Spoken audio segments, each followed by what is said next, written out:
тюркских.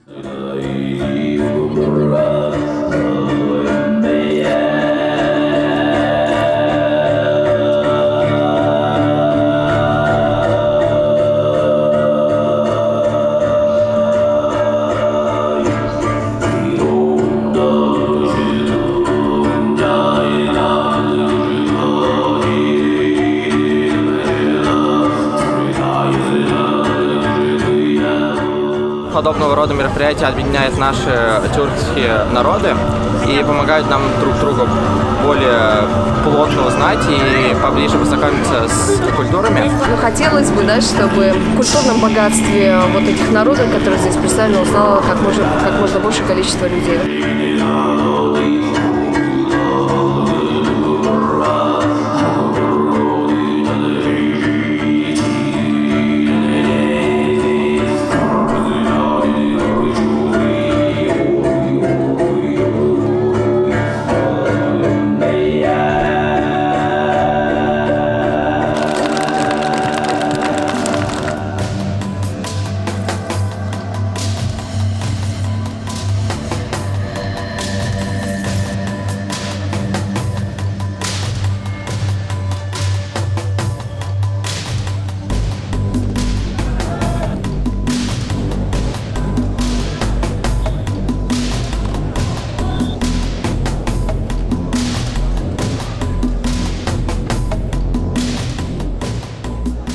Хотел опробовать себя, на самом деле.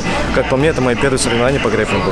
Я хотел попробовать, как это на самом деле будет, что я смогу из этого сделать. Отдельное спасибо организаторам данного турнира за то, что вносят вклад в развитие грэпплинга и всех видов.